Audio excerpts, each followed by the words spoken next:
자, 지금부터 합창단 경제학 콘서트를 시작하겠습니다. 힘드셨죠? 네, 책을 읽으시느라고 힘드셨고, 책을 사서 보는 순간에 이 책을 하고서 깜짝 놀라셨을 텐데 굉장히 어렵고 까다롭습니다. 혹자들에게 말에 의하면 각수를 붙인 한성환 선배님의 글이 더 어렵다. 이거 각주를 쉬우라고 붙인 거냐, 더 어려우라고 붙인 거냐 라는 이 얘기가 나올 만큼 경제학 콘서트가 어려운 책으로부터 시작하겠습니다. 근데 사실은 베블렘 책을 읽으면서 굉장히 재밌었습니다. 하고 새로운 어떤 도전도 있게 했고, 그 다음에 참 너무 볼만하다는 생각이 들었는데, 이 책을 편정하신 우리 한성환 선배님으로부터 이 책을 소개하게 된 배경과 그 다음에 이 책에 대한 계획을 먼저 발제를 듣도록 하겠습니다. 제가 이걸 조금 보는 가이드라인을 갖다가 좀 제시를 해드리면은 앞으로 보시기도 쉽고, 그 다음에 지금 보신 분들도 쉽게 정리가 딱 갈 거예요. 그래서 이게 조금 잘 들으시면은 오히려 효과적으로 첫 비용 있지 않습니까?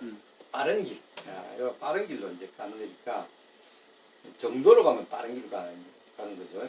그래서 이제 딱 요거 짚어드리면 경제학에는 경제학의 자이언트들이 있어요. 그게 이 사람들이 학파를 만들거든요. 제일 중요한 사람이 이제 애덤 스미스, 국부론을 저술한 사람이고, 그 다음에 칼 마르크스의 자본론도 있죠. 그 다음에 이제 오늘 우리가 다루는 소스탄 베블렌이 유한계급론이라는 책을 저술했거든요. 1899년이죠. 그 다음에 또 한 사람이 슐페터라고, 조셉 슐페터라고 하는데, 이제 혁신을 가지고 창조적 파괴 이런 얘기 많이 하죠, 그죠? 그 사람이 이제 이 사람입니다. 그 다음에 이제 잘 알고 있는 케인즈라는 사람이 이 1930년대 세계 대공황이 일어났을 때, 그때 이제 아담 스미스의 경제학이 이 사회를 지배하고 있었는데 그 경제학 실패를 해버렸어요. 이때 이 자본주의를 구할 수 있는 뭔가가 있어야 되는데 이 케인즈라는 사람이 등장해가지고 다시 불황을 갖다 이겨냈거든요. 그로부터 이제 이 케인즈 학파가 딱 나오는 겁니다. 그래서 이 5명이 바로 경제학에서 아주 자이언트들이죠. 대표적인 자이언트들이고, 이제 오늘 한 사람이 이제 가운데 있는 세 번째 베블렌이라는 사람이 이제 그 정도 경제학에서 큰 위치를 차지하고 있는 사람입니다. 자, 그 정도 아시고, 그 다음에 이제 오늘 잠시 말씀드릴 것은 우리가 경제학 하면은 있죠. 경제학의 한 폐쇄적인 책이라고 생각하고 있는데, 실제로는 경제학이 자연과학과 인문학 위에 서 있다는 거. 이게 대단히 중요한데, 오늘 저한테 이 설명을 듣고는 다른 경제학 교사는 절대 못 듣는 얘기입니다. 중요한, 결국 경제학은 사회과학인데, 사회과학이 인문학 위에 서 있다는 건 아주 역설적인 거죠. 그죠? 그 비밀을 우리가 알아야 되는데, 그걸 왜 알아야 되냐? 그걸 알게 되면은, 경제학이 보면 굉장히 어렵게 보이죠. 막 수식도 많고 그래프도 많은데, 이걸 알아버리면은 쉽게 이해가 돼버린다는 거죠. 그래서 이게 또 하나의 외통수고, 첩경이니까, 오늘 그걸 딱 알아가시면, 그다음부터 경제학 딱 누구 얘기하면, 이 사람 이런 얘기구나 하고 정확하게 아는데, 오늘 다 얘기를 못 하는데, 결국 경제학을 제대로 알려면은 인문학을 제대로 알고 있으면은 경제학 아주 쉽게 이해된다는 거죠. 그 중에 한 축이 또 자연과학이 있는데, 그거는 이제 여기서 말씀 많이 못 드리겠고요. 자, 일단 그림을 보시면 그 축 위에 있다는 거. 그러니까 이제, 나중에 빨리 이해하기 위해서 이제 자연과학 있죠. 자연과학의 축이 이제 어떤 경제학은 뉴턴의 고전 물리학이 딱 밑에서 받치고 있어요. 그런데 오늘 얘기하는 이 소선 베블레는 고전 물리학이 아니라 진화 생물학을 가지고, 물리학이 아니라 생물학이라는 게 중요하고, 이게 그냥 생물학이 아니라 진화 생물학이라는 것도 중요하고, 요 위에서 있는 게 서로 다른 거죠. 그 다음에 이제 인문학은 뭐냐면은, 인문학 그 중에서도 이제 인문학이 뭡니까? 바로 인간에 대한 질문 아닙니까? 나는 누구인가? 이 질문인데, 이 질문이 인문학이지만 철학이거든요. 그런데 역설적으로 바로 이 인문학에서 경제학이 나왔다는 거예요. 그게 오늘 제가 말씀드리고자 하는 거예요. 그러면 이제 인문학에서 여러 가지 질문이 있는데, 우리 경제학자다 뭐 인문학을 많이 알겠습니까? 근데 경제학 이론에서 아주 중요한 그 인문학 질문들이 몇 가지 있어요. 그 중에 하나 인지 능력에 대한 질문이 있고, 하나는 존재 양식에 대한 질문이 있고, 그다음 인간의 본성에 대한 질문이 있고, 삶의 목적에 대한 질문. 이 전부 엄청 철학적이죠, 그죠? 그러니까 이걸 모르고 지금 다 경제학을 하고 있으니까 애들 가르칠 때 지도 모르고 그 안에서 오는 거예요. 그걸 얼마나 힘들겠어요. 근데 이걸 알고 나면은 팍팍 이해가 된다는 거죠. 자, 그러면 이제 그 다음 문제가 뭐냐면은 이게 이제 인문학에 대한 질문이 있으면은 우리가 보통 수능을 너무 많이 공부를 해가지고 질문이 있으면 정답이 하나가 있다고 보고 있죠. 근데 그게 아니라 하나의 동일한 질문에 서로 다른 답이 있다는 겁니다. 그게 이제 중요하거든요. 그런데 이제 예를 들어서 인지 능력에 대한 질문이 뭐냐면 인간은 얼마나 합리적인가, 그 말이 얼마나 똑똑한가 이 질문이거든요. 그러니까 이 하나의 질문에 대해서 어떤 경제학자들은 인간은 굉장히 합리적이다, 완전한 합리성을 생각하면서 경제학 모델을 만들어 나가요. 근데 다른 경제학들 아니야, 인간은 아주 바보 같아, 굉장히 합리성이 제한되어 있어가지고 다 까먹고 그냥 어벙하고 이런 존재다, 이렇게 생각하면서 경제학 모델을 가져가는 겁니다. 자, 포인트 잡았죠, 그죠? 동일한 질문에 대해서 서로 다른 답이 나왔다, 이겁니다. 그 다음에 또 한 가지가 인간의 본성에 대한 거지. 우리 잘 알고 있는 거 뭐 백지설이 있겠죠, 그죠? 즉 본성 없다 하는 사람이 있겠죠? 그런데 본성이 있다 하는 사람이 있는 거예요. 본성이 있다 할 때는 또 본성 하나밖에 없다고 생각하는 사람이 있고, 아니야, 여러 가지 가지고 있는 아주 복잡한 존재야, 이렇게 생각하는 사람이 있는데, 이러한 동일한 질문에 대해서 또 답이 착착 다른데 그 답에 따라서 뭐 사람이 달라지는 거예요. 나중에 말씀드릴게요. 그 다음에 이제 이 삶의 목적이 있죠. 이제 사람은 무엇으로 사는가? 이게 완전 성경에서 나오는 거 아닙니까? 그죠? 예수님 그 뭡니까? 사탄이 예수님 이제 광야에서 40일간 그지? 굶어 있는데 마귀가 와서 야, 떡 먹으라 이러니까 사람이 떡으로만 살 것이 아니요 하나님의 입에서 나오는 말씀으로 살 것이냐. 그건 뭡니까? 이게 뭐냐면 이 질문이 바로 경제학에서 크게 들어오는데 이걸 모르는 거예요, 사람들이. 경제학적 관점에서 그렇지. 야, 성경에 대한 해석도 경제학적으로 그렇지. 그게 아니니까 모든 인문학과 나중에 얘기하겠습니다. 사회과학이란 뭐냐면 사회예요. 사회는 뭐냐면 인간들이 모임이 관계를 가지고 있을 때 사회가 된단 말이야. 그럼 인간을 우리가 제대로 이해를 해야 되는데, 현대 경제학은 인간이 없어. 전부 물리학 메커니즘으로 다 되어 있어요. 이걸 지금 지적할 거예요, 제가. 그러니까 이게 얼마나 인문학이 중요한지 알아야 되는 거예요. 일단 그거 아시겠죠? 그런데 그 성경에 있는 질문이 고대 시대부터 있는 질문인데, 그거는 사실은 예수 이전에 고대 그리스부터 있었어요. 삶의 목적에 대한 거. 근데 그건 나중에 말씀드리겠습니다. 그게 이제 결국 톨스토이에서, 그죠? 사람은 무엇으로 사는가 하는 그 소설로 나오지 않습니까? 미하엘하고 쫙 나오는 거죠. 여전히 우리는 뭡니까? 계속 그 질문을 이제 이어가고 있는 거예요. 근데 경제학이 그 질문을 받았단 말입니다. 그런데 그걸 갖다 1980년대하고 한 30년대까지는 경제학자들이 모두 그 질문을 생각했어요. 그런데 1920년대부터는 새로운 경제학이 나오면서 그 질문을 쫓아내기에 바쁜 거예요. 인문학을 계속 없애버리려 하는 경제학이 나온다는 거죠. 자, 그것까지 얘기하고요. 일단 그렇습니다. 그래서 이게 지금 말씀드린 것은 동일한, 그죠? 인문학에 대해서 질문에 대해서 서로 다른 답들이 있다, 이거죠. 그 다음에 또 자연과학이 있습니다. 그 질문 예, 하시죠. 예, 조금 제가 공학을 하는 입장에서는 좀 모순이 되는 게 좀 보이는 게, 그 뭐 아담 스미스 같은 게 고전 물리학을 기반으로 하고, 예. 그다음 뭐 베블렌 같은 경우 뭐 진화생물학을 기반으로 예. 한다고 하셨는데, 이게 보면 좀 기초 과학이지 않습니까? 예. 예. 예. 그리고 기초 과학 같은 경우도 왜라는, 그러니까는 아는 거를 목적으로 하지 않습니까? 예. 그 주어진 문제에 대해서 그렇죠. 해를 찾는 과정이죠.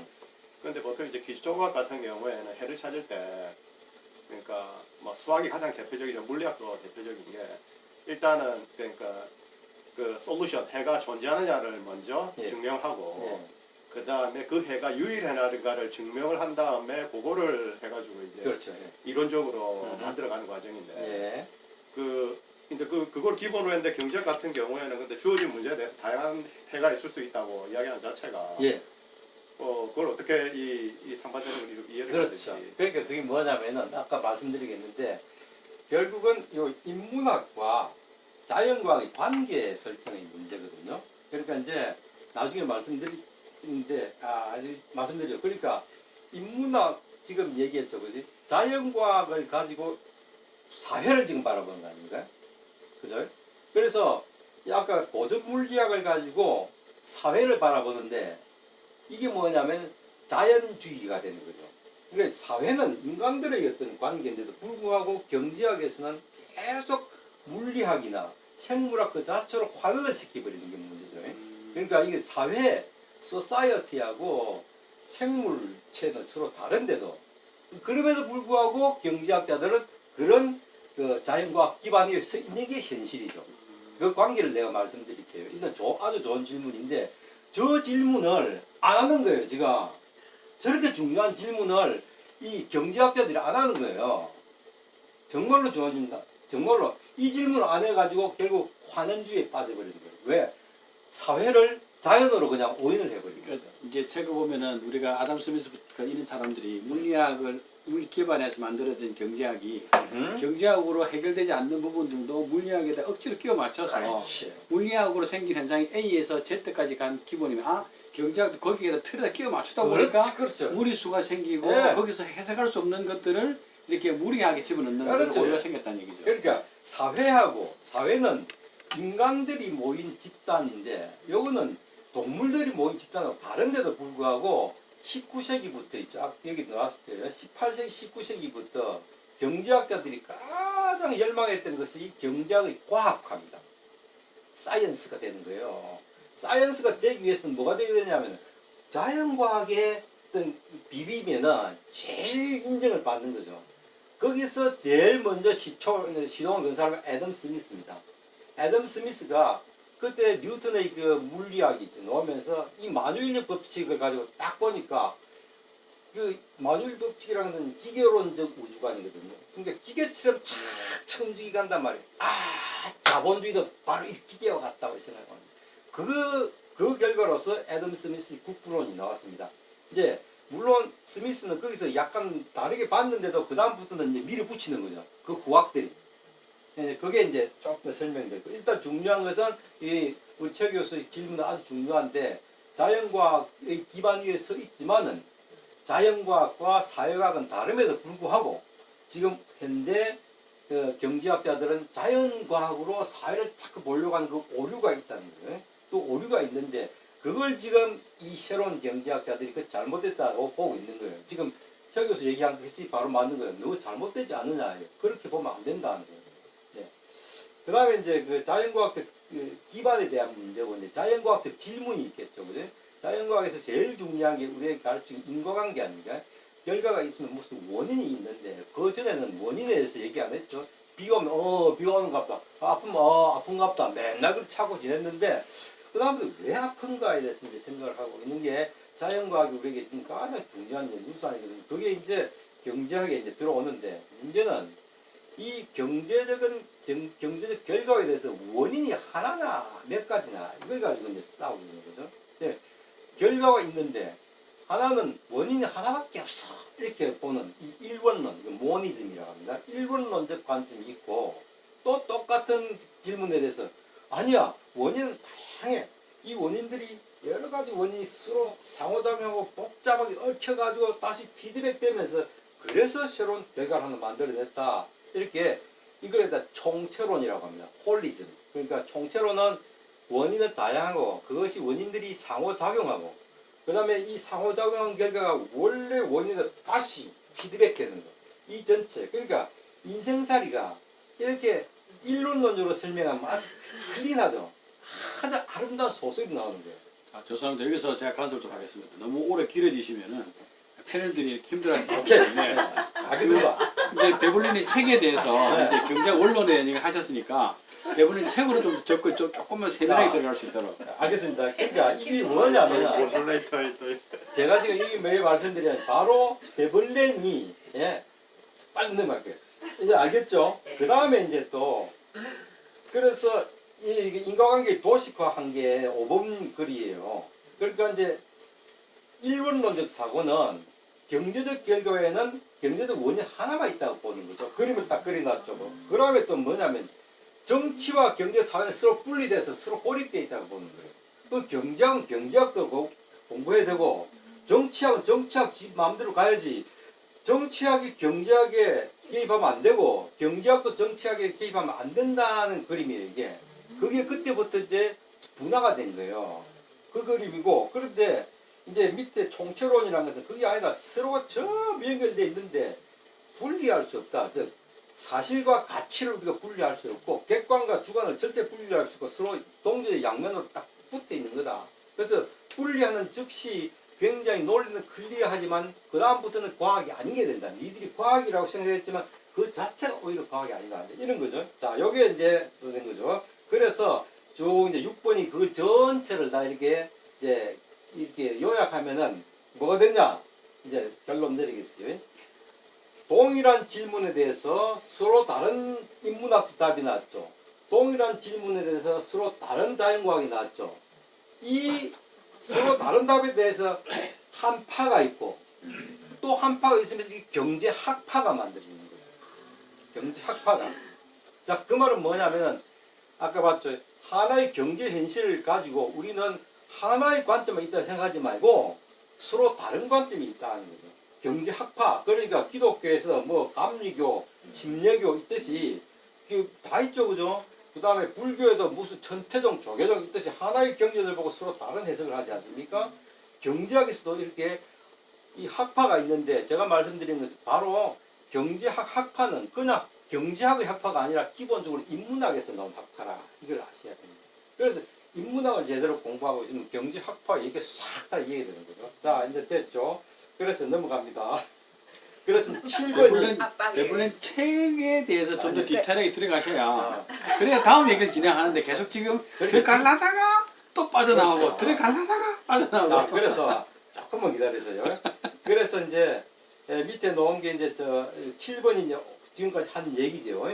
이제 예를 들었습니다. 그 다음에 이제 요것만 얘기해요. 8번이 뭐냐면은 이렇게 이제 경제학파가 생겼죠. 근데 경제학파가 아까 예를 들어서 일원론이라든지 이제 인간은 이기적이다 하는 뭐 이런 것들 이런 식으로 생각한 학파가 있어요. 이런 학파를 이제 신고전주의 경제학이랍니다. 신고전주의 경제학파 이렇게 얘기하고 그 외에 다원론이라든지 인간의 본성은 복잡하다고 생각하는 것을 이제 대표적으로 제도 경제학하고 그 다음에 케인스 경제학 이렇게 얘기합니다. 그러면 이제 그까지 됐죠. 그러면 이 신고전주의 경제학은 바로 누구냐면은 여러분들이 지금 부산대학교 바로 들어가가지고 경제학 원론을 딱 신청하죠. 싹 그거 답니다. 그래 뭐 이게 주류 경제학입니다. 메인스트림입니다. 그죠? 그 다음에 이제 그 외가 이제 비주류 경제학, 힘이 별로 없는 경제학이죠. 근데 이 비주류 경제학은 1930년대도 주류였어요. 그러니까 주류와 비주류는 기본적으로 과학적 그게 아니고 힘이 있느냐 없느냐 이거니까 학술적인 용어는 아닙니다. 그러나 아주 관용적으로 중요한 용어이긴 합니다. 자, 근데 더 중요한 이름은 이제 뭐냐면 케인스 경제학, 신고전주의 경제학 이래야 이름이 이제 되는 거죠. 일단 그 다음에 이제 그래서 네. 신고전주의 어떻게? 경제학이 이제 대충 네. 누군지 알겠죠? 컵 주세요. 컵. 이 사람들이 이제 이겁니다. 자, 세상을 볼 때 어떻게 보면 이렇게 그릇이 이렇게 된 거로 봐요. 그릇이 이렇게 돼 있으면은 자 보십시오. 그릇이 바로 쓴 거죠. 세상은 이렇다 보고 있어요. 그러면 공을 얘기 들으면 어떻겠습니까? 왔다 갔다 왔다 갔다 균형에 탁 돌아가 있죠. 그렇지. 가다가 무거워서 중력 법칙에 의해서 딱 여기에 서겠죠. 그죠? 여기 딱 가게 됩니다. 이게 뭐냐면은 자본주의 시장이란 것은 그대로 두면은 조화 균형에 도달한다. 그게 어디서 나왔습니까? 만유인력 법칙에서 나온 거예요. 그래서 여기서 놓은 정책이 있습니다. 시장 자유를 맡겨라. 규제 완화. 절대 정부는 시장에 개입하지 마라. 이렇게 된 거예요.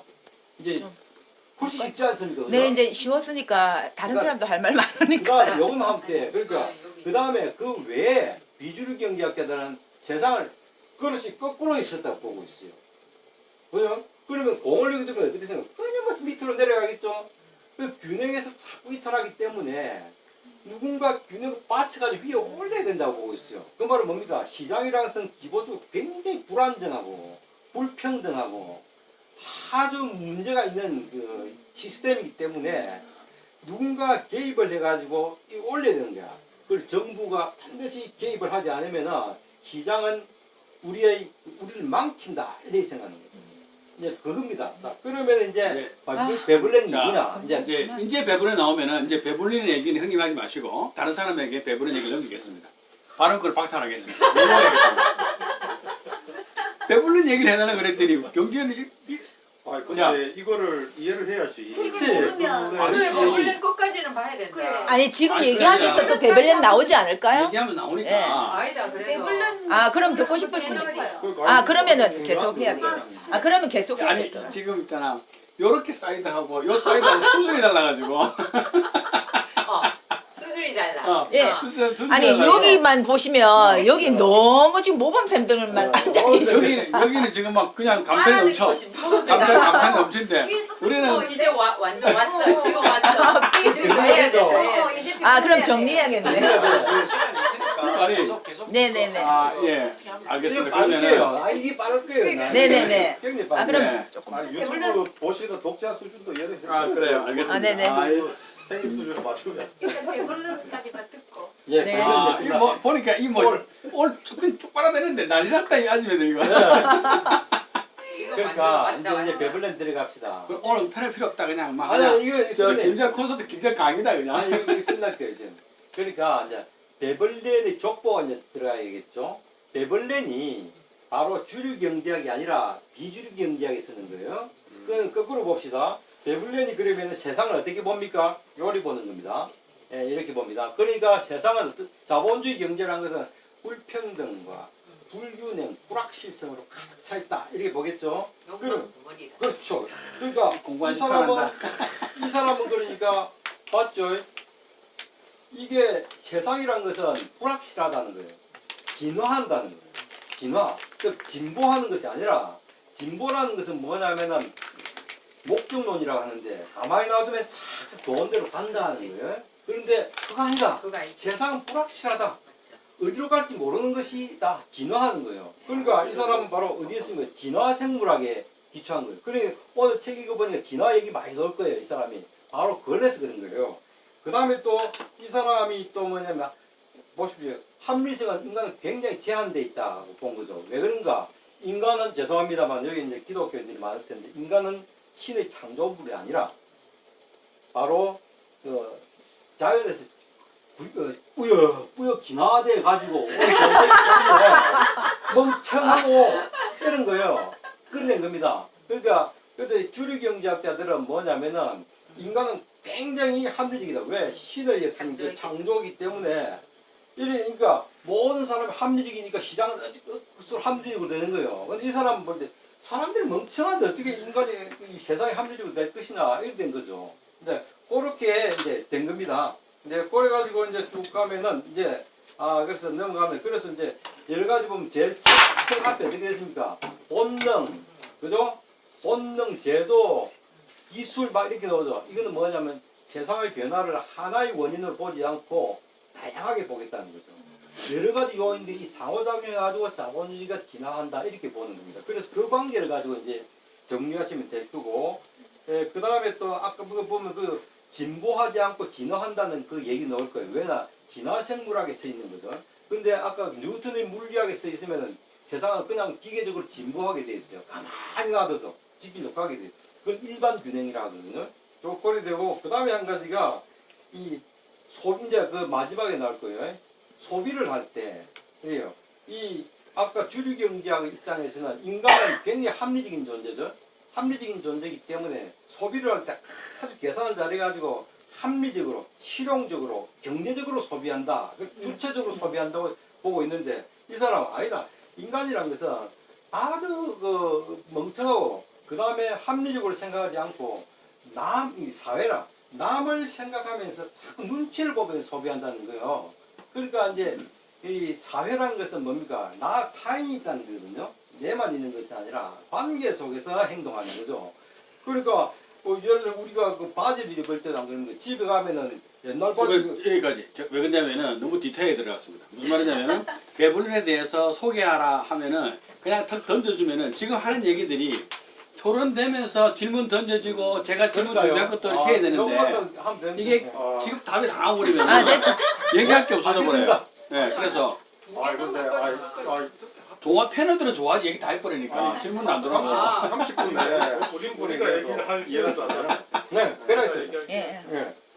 그러면 지금 아니 형님 지금 하는 얘기는 그 디테일에 들어가는 부분에 들어갔기 때문에 우리가 하는 얘기 중에 나오거나 질문할 때 충분히 나올 수 있는 알겠어요. 얘기가 될 때까지 들어버렸거든요. 그러니까 그럽시다. 예, 마지막 얘기는 네. 중간중간에 근데 답을 저희가 하면서 딱 여기까지입니다. 이어서 끝났거든요. 네. 네네네. 잘 준비하셨다. 완벽하게 네네. 준비하셨다. 아니 초보들 위해가지고 대불란에 대해서 소비나 이런 부분에 대해서 심리 이런 거 다 얘기하려면은 쪽집게 강의를 딱 했는데 공부하는 사람한테 아 그렇구나라는 부분이 있고 예. 읽은 사람 아 그거 말고 다른 뭔가 방언이 있을 것 같기도 한데 이런 제가 사실은 박변 선배님을 팬으로 선택했던 이유가 어떤 게 있냐면은 우리는 경제학을 경제학으로 봅니다. 그죠? 근데 선배님은 복지를 전공하시기 때문에 경제학을 바라볼 때 복지와 사회 현실과의 관계에 대해서 고민하면서 보셨을 거라고 생각해서 그래서 오늘을 선정했습니다. 박수! 박수!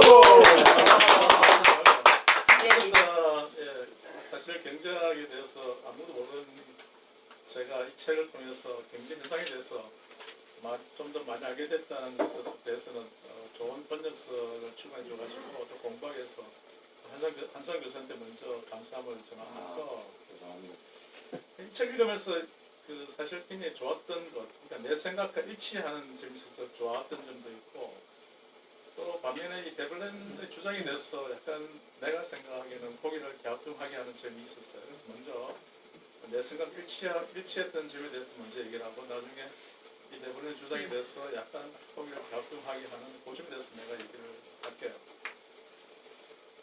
먼저 마음에 들었던 부분은 인간의 본성에 관한 부분. 여기서 이제 본능이라고 했는데 네. 사실 저는 이제 본성이라고 그렇게 많이 해석하는데 사실은 그 사회과학의 시작은 인간의 본성부터 시작을 많이 하거든요.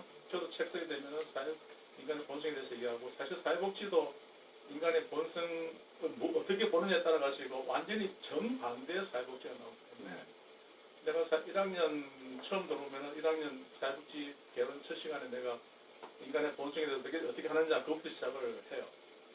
그래서 뭐 인간은 뭐 선한 존재, 악한 존재부터 해가지고 사람은 기본적으로 부지런한가 아니면 기본적으로 게으른 존재니까 또는 책에 나왔다시피 사람들은 자극이 주어져야 일을 하는지 아니면 자발적으로 일을 하는지 그런 부분인데 이 데브리는 이제 고전 경제학에서 얘기하는 인간은 쾌락과 고통을 계산해 가지고 쾌락이 많을 때 일을 하고 그러니까 철저하게 합리적으로 이제 선택한다고 하는데 사실 이 책이 마음에 들었던 것은 인간의 합리성을 부정한다라고 한 데서 시작한 것이 좀 마음에 들었어요. 그래서 근데 저도 기본적으로 사람이 왜 일을 하느냐, 사실 내가 이야기하는 고전 경제학 또는 보수적인 사람들은 돈을 벌기 위해서 일을 한다라고 보는데 이 데블렌은 사람은 일을 하는 것이 본능적으로 유용한 게 있기 때문에 일을 한다라고 보는 것 같아요. 근데 책에 보면 마음에 드는 부분이 있는데 일을 하지 않을 때 사람들은 죄책감을 느끼게 됐는데 그 표현은 내가 굉장히 좋았던 것 같아요. 사람들이 일을 하지 않을 때 죄책감을 느끼는데 그 표현 정말 마음에 들었던 것 같고 갑자기 기인이 된다는 내가 그 얘기 왜 내가 찔린지 사람들은 열심히 일을 잘하고 있잖아 사실은 지금. 일 자체가 좋아서 일을 한다는 것에 대해서는 난 거기 동의를 해요.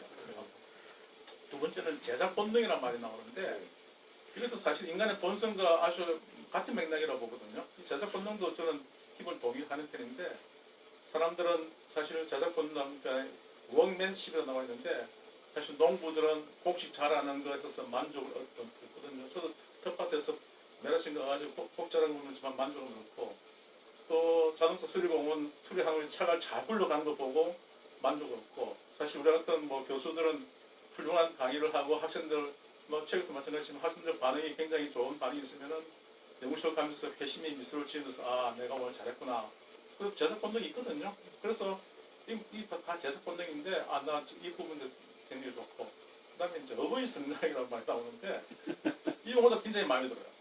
이게 사회복지와 굉장히 연관된다고 말씀했는데 어버이 성장은 자신의 자식을 돌보고자 하는 소망뿐 아니라 자신의 확대된 가족, 종족, 국민, 심지어 보편적 인류에 대한 광범위한 사랑과 관심을 표현한다는 건데 사실 그것은 사회복지가 지향하는 바거든요.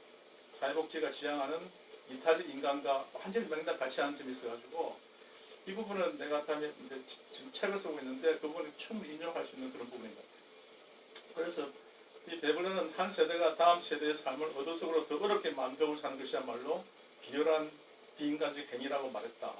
정말 좋은 표현 같아요. 따라서 우리는 다음 세대인 아동에게 의식주를 제공해야 할 뿐만 아니라 다음 세대가 자립할 수 있도록 적절한 교육과 훈련을 제공해야 한다. 그럼 나오는데 이것도 사회복지가 지향하는 것 똑같아요. 그래서 굉장히 마음에 드는 부분인데 근데 이 책 읽으면서 내가 굉장히 많은 호기심을 느낀 것은 사실은 한가한 호기심이에요. 이 부분이 한가한 호기심, 아이들 큐리오시티인데 사실 원어부드로 번역하면은 할 거 없을 때 궁금한 거거든요. 아무 일 안 하고 있어도 궁금한 거예요. 궁금한 거예요. 이 영어가 굉장히 나는 정말 많은 호기심이 들어요. 아무 일 안 하고 있음에도 사람들은 그냥 궁금한 거야. 아까 걔가 우리 뭐 하고 있는가 하고 궁금해했듯이. 맞아요. 그래서 이 부분이 굉장히 어필을 했던 것 같아요. 그래서 사실 나는 이 호기심이라는 이 용어를 굉장히 좋아하는데 사람들은 선천적으로 호기심 있다고 나는 생각하고 있고 그래서 고전경제학에서 얘기하는 사실 경제학이 잘 모르시면 고전경제학에서 얘기하는 자극이 주어져야 호기심을 갖는 것은 아니라고 생각하고 사람들은 어디가 책 나오는데 사람들은 원래 알고 싶어 한다. 그래서 우리 같은 연구하는 사람들은 책에서 말하자면 굉장히 호기심이 많은 것을 사물이 왜 이렇게 나올까 특히 호기심이 많은 거죠. 그래서 이 책에서 말하는 호기심은 이제 과학과 기술 변화의 근원이라고 얘기하는데 굉장히 좋은 그런 표현 같아요. 또 아까 뭐 제도 그런 얘기했는데 제도라면 복잡한데 이 책 공부하면서 내가 느낀 것은 나는 제도학파에 속한다. 그렇게 생각해요. 왜냐면은 난 사회복지를 공부하면서 사회복지는 이제 문화의 영향을 많이 받는다고 난 생각을 많이 해요. 그래서 몇 년 전에 이제 사회복지의 문화라는 책도 한 권 썼는데 그 책에 좋아가지고 중국어로 번역도 되고 그랬거든요. 그런데 사실 우연히 보니까 뭐 많은 박사의 논문에서 내 사회복지의 문화를 인정하고 있더라고. 그래서 사실 내가 사회복지 얘기하면 사회복지는 기본적으로 뭐 산업화 과정에 나타나는 여러 가지 문제들, 뭐 빈곤이라든지 뭐 실업, 재해, 뭐 정신능력 이런 뭐 산업화 과정에 나타나는 이런 문제 다루는 문제지만 사실 이것이 각 국가마다 아까 다양성이 있는데 국가마다 똑같은 게 나타나는 것이 아니고 다양한 게 나타나는데 그것이 나는 문화 영역이라고 생각하기 때문에 아마 나는 책을 보면서 나는 제도학파에 속한 사람이로구나 그렇게 생각했어요. 그래서 또 아마 이게 뭐 얘기할 게 많겠지만 사실 베블렘이 가장 유명해진 계기는 일하지 않고 놀고 먹는 유한계급 이 용어 때문에 유명해진 것 같은데 또 이제 또 그 가격이 오르면 수요가 감소한다는 것이 보통 고전 경제학이 얘기하는 것인데 이 베블렘은 가격이 오르는데 수요가 막 증가하더라고요. 그래서 샤넬 화장품은 가격 올리니까 더 많이 찾더라라고 하는 그런 모방 효과라고 얘기를 합니다. 모방 효과 때문인데 사실 이 유한계급 요즘 내가 이제 나도 책을 한번 쓰고 있는데 유한계급에 관한 그런 내용을 많이 봤는데 유한계급은 이게 아침 생각해 보다가 이게 좀 약간 좀 다르게 생각하면은 이게 왜 자본주의 사회에서 보수적인 사람이 다수를 차지할까라고 하는 그 답을 이 베블렘이 얘기하는 유한계급에서 찾을 수 있지 않을까 생각이 드는데 이 유한계급은 놀고 먹는 사람이잖아요. 생산 안 하고 땅 있고 땅 임대 주고 놀고 먹는 사람인데 유한계급에 있는 사람들 유한계급이 영어라면 어떻게 표현됩니까? 레저. 그러니까 레저. 땅 가진 사람들이 임대 주고 항상 놀고 먹고 그러니까 여가 가지고 백수라서 놀고 먹는 게 아니라 가진 게 많아서 놀고 그렇지. 먹는 사람들. 이 사람들은 이 체제 일할 필요가 없어. 이 체제 이대로 가자는 거야. 변화 없이 그대로 가자는 거야. 그러니까 정말 보수적인 사람이거든. 보수적이 될 수밖에 없고 또 유한계급은 또 다른 표현하면은 이 가난한 사람들도 왜 보수적이냐라고 하는 것을 설명할 수 있는데 이 가난한 사람들은 사실 일반적으로 얘기하면 현 체제에서 너무 살기 어려우니까 사회를 뒤바꿔야지 된다 생각하는데 의외로 가난한 사람들은 사회에 순응하면서 사는 사람이 굉장히 많거든요. 자기 변화를 원하지 않는 사람들이 뭐든 그래서 이런 것도 볼 수 있는 것 같고 또 어떻게 보면은 요즘 젊은 애들 보면은 학교에서 가르칠 때 보면은 요즘 젊은 애들은 중에 의외로 보수적인 애들이 굉장히 많아요. 얘들은 왜 그러냐면은 먹고 살기 힘든 거야. 일자리도 없고 아르바이트도 해야 되고 그러니까 실업 청년실도 많고 하기 때문에 그래서 젊은이들이 왜 보수적이 될 수밖에 없느냐라고 이 유한태도의 그런 측면인 것 같아요. 그 정도 하고 지향하는 바가 얘기하는 바가 그리고 땅 많고 이래가지고 물려받아서 그다음에는 내가 베블런의 주장에 대해서 의견을 달리하는 부분 있는데 아마 이 책 한성한 책 10쪽에 보면은 저런 부분에 진보적 경제학자 베블런이 예일대학에서 공부할 때 사회학자 윌리엄 그레이엄 썸러의 제자였던 얘기가 나오는데 이건 아마 썸머가 아니고 썸너 같아요. 아 썸너. 썸너예요. 그래 맞아. 오, 야, 펠터를 잡았는 어디 있습니까? 17쪽에 보면은 썸너입니다. 썸너. 이거는 썸너야 썸너. 이거는 기본적으로 그냥 알수 있는 그런 죄송합니다. 펠터가 아니라 이거 깊이 어, 있는 펠터인데. S 여기 있는데 S M 썸너 맞아. N인데 M을 잘못 적었더라고. 영어로 썸머라고 돼 있지 않았나? 17. 10쪽. 10쪽에. 아, 다음 썸도 맞아요. 재판할 때 저한테 보시면 그러네. 썸머로 돼 있다. 예, 썸너야. 썸너입니다. 맞아. 영어도 썸머로 돼서 이 사람이 썸머가 이렇게 영어로 왜 이렇게 됐지? 됐다. S M N이야. N이야. 이상하다. 썸너인데. N이야. 아 여기도 좀 뭐로 돼 있네. 영어도 썸머라고 돼 있어. N이야. N. 썸너야. 썸너. 야, 이 날카롭다. 이거는 깊이 있지 아, 않으면 촬영이 못하는 썸너의 못했잖아. 오타일 거 알잖아. 맞아요. 썸너. 오늘 완전 진정한 패널이시네. 아 근데 상태는 갑자기 긴장되네. 굉장히 그렇게 느꼈던 것은 뭐냐면은 예. 이 썸너가 굉장히 보수적인 자유방위론자고 자유시장론자거든. 내가 알기로는 나도 이 썸너에 대해서 공부를 좀 했기 때문에 예일대학 교수였는데 굉장히 근데 이 베블런은 굉장히 진보 철학자로 알려져 있는데 이 사람이 누구 밑에서 공부했느냐 굉장히 보수적인 자유방위론자인 자유시장론자인 썸너 밑에서 공부했는데 이 썸너가 누구냐면은 사회진화론자거든. 다윈의 생물학 이론을 인간 사회에 적용시킨 그 사회 진화론자가 바로 이 썸너거든. 썸너 밑에서 공부했기 때문에 아무래도 이 베블런이 그러니까 진화 경제학을 만드는 것 같은데 그런데 이 사회 진화론이 뭐냐? 나는 이제 이 책하고 견을 달리하는 부분이 있는데 이 사회 진화론이라고 하는 것은 다윈의 생물학 이론을 사회과학 이론화시킨 것인데 이 다윈의 생물학 이론이라는 게 뭐냐면은 자유경쟁이거든. 생물 세계에서 동물 세계, 식물 세계에서 개체들이 서로 자유 경쟁을 해가지고 강한 자는 살아남고 약한 자는 도태된다는 게 생물학 이론, 이 다윈 생물학 이론인데 이것을 인간 사회에 적용시킨 사람이 썸너고, 썸너가 생각에는 인간 사회도 강한 자와 자유 경쟁에서 강한 자만이 살아남고 약한 자는 경쟁에서 도태되고 약한 자가 누구냐면은 가난한 사람, 병든 사람, 힘없는 노인들, 사람들. 아동들, 힘든 사회 사람들은 자기 도태된다는 그런 건데 그런 생물학 이론을 인간 사회에 적용시킨 사람이 썸너고 썸너 밑에서 공부한 사람이 베블런이고 근데 베블런은 이게 사회 진화의 결과만 얘기하지 과정을 얘기 안 한다.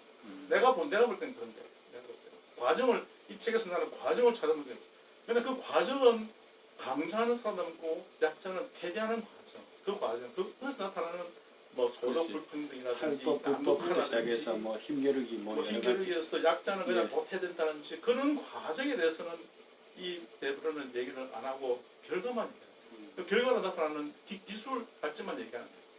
그래서 그거는 왜 베블런이 왜 이런 얘기를 안 할까? 그게 나는 기본적으로 가졌던 그런 의문 중에 하나고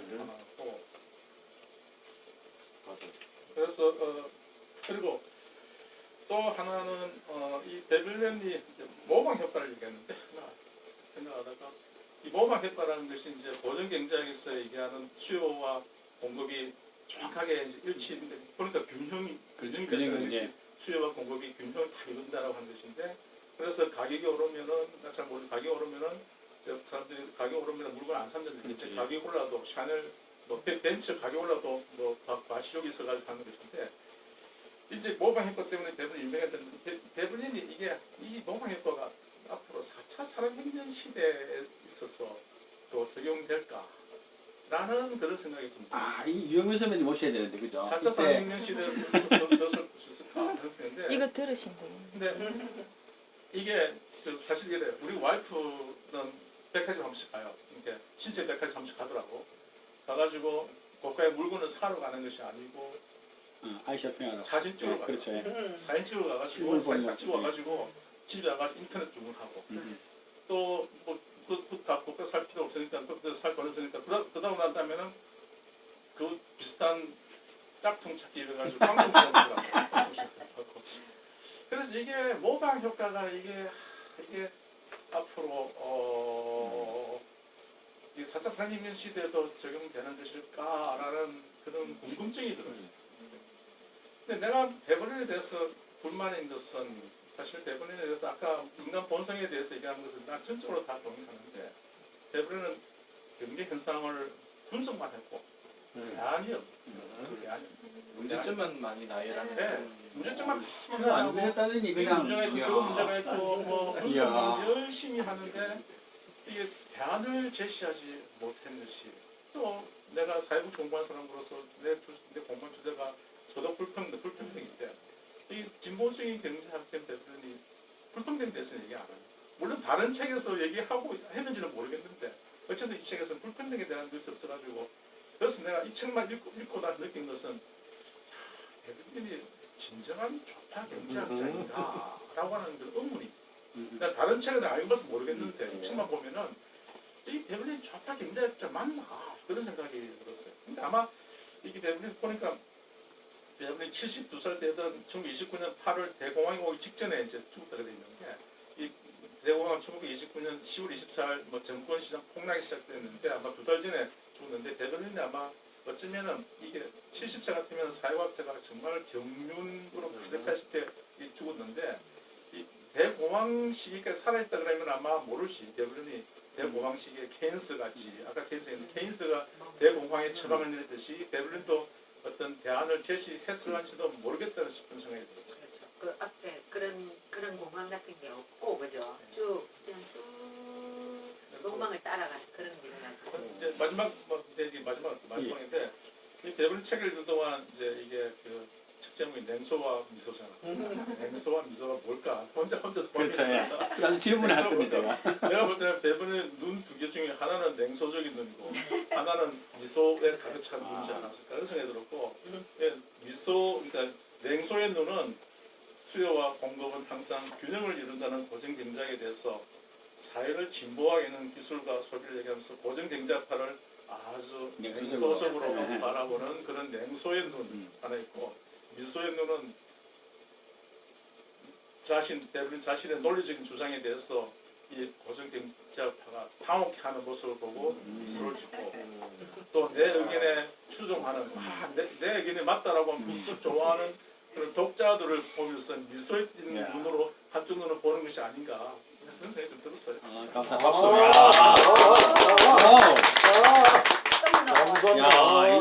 패널이 그냥 패널이 아니네요. 야. 아니 진짜 책에 대한 완벽한 이해뿐만 아니라 책이 내 사회적 정보인데 그러니까 제가 생각했던 얘기했던 대로 사회복지학적 측면과 경제학 측면에 대해서 굉장히 깊이 있게 다뤄주셔서 감사합니다. 그다음에 저도 사실 읽으면서도 접근하지 못했던 부분까지 경제학적 관점 말고 사회복지학 관점에서 베블린을 이렇게 정의해 주시고 논리에 대해서 얘기해 주셔서 오히려 더 많이 도움이 됐습니다. 아 예, 이 경제학적 관점보다 훨씬 더 깊이 있게 얘기해 주셨습니다. 네. 감사합니다. 아 내 물미기나. 아니 그게 아니라 관점이 무슨 말이냐면은 경제학 관점에서만 바라보게 하는 것이 아니라 다른 관점에서도 이 내용을 보게 해서 그런 부분이 좋았다는 거죠. 자, 부담스러우시겠지만 우리 상태 형님 한번 편안하게. 부담스럽지는 않습니다. 야 이거 안 돼. 포즈가 다른데. 병이 뭐 훨씬 포즈 다르다 지금. 저도 좀 솔직히 말씀을 드리면 느끼는 바가 많았는데요. 이 책을 저 나름대로 탐독을 했어요. 했고 줄을 다신 것까지 이렇게 봤는데요. 제가 그냥 못 넘어가려고 하다가 형님이 그 어떤 오타 내지는 탈자를 지적을 하셨으니까 또 184페이지 오, 야. 야, 오, 이게 진짜다 이거는. 오. 야, 책 절대 쓰면 안 돼요. 7번에 주 17번 네. 주가 있잖아요. 이건 완전 내 작품인데. 형님 작품인데 밑에서 네 번째 보면 네. 이게 아마 이게 저 출판사에서 미스프린팅 같은데요. 이게 몇몇 독자들은 마이너스 기울기를 가진 소요 곡선이 예외에 불과할 것이라고 생각할지 모르나. 근데 이게 플러스가 돼야 될 것 같아요.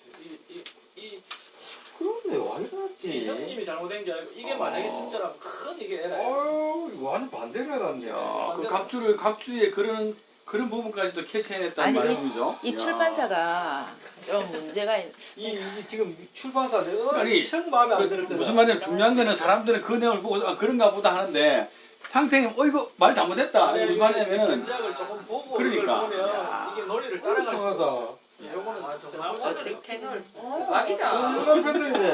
아, 진짜. 아니 표지부터 막 거의 출판사에서 한 게 없어. 그럼 오타 하나 더. 한 일이 없어. 아또 양쪽도 보면 팔자에 대한 오타가 했어. 물어보려고. 아, 예. 네네. 65페이지에. 예. 아, 무섭다 무서워. 책을 안 보사네 아무도 없구나 이거. 동인이라는 말이 무슨 예? 뜻이? 아 65, 이제 동인이 변화 동인이가 뭐지 이래가지고 맨 마지막 줄에는 17 주석 맨 17. 첫 줄에. 첫 줄에. 동인이라고 해서 그래서 주로 이제 동태적인 원인. 민가 예. 그거는 자주 쓰거든요. 네. 예, 사회과학에서 동인이라고 아, 동의. 또 있어요. 그 작인 이런 말도 있는데 참도 안 쓰는 그런 건데 뜻으로 씁니다. 그것도 작용하는 인자다 이런 뜻인데 요쪽에 조금 쓰는데 그래 이제 이게 특히 이제 원문 같은 경우는 이 친구가 동인도 쓰고 작인도 쓰는데 그걸 같이 내가 그 동인으로 얘기하면 제일 좋아요. 근데 지금 또 산을 찾으면 그렇지. 진짜 작인이라 또 쓰는 거라. 네, 그러니까 이걸 내가 바꿀 수가 없어요. 이런 유사한 느낌의 단어들이 많아가지고 읽다가 탁 걸리고 그러니까, 예. 이러다 보니까 한권을 결국 못 읽었다. 이게 제그 책이 아니니까 복창이 터져요. 왜 이래 이럴 때는 하나 부서 하나만 딱 집어넣어도 되겠는데 못 집어넣는 게 문제거든요. 알겠습니다. 자, 그래, 야, 이상태 계속. 선생님. may continue. 예. 네. 그거는 제가 볼 때 크리티컬한 애라니까 고치시고요. 뼈 아프네. 지금 저는 이 책을 보면서 굉장히 두 개의 큰 즐거움을 느꼈습니다.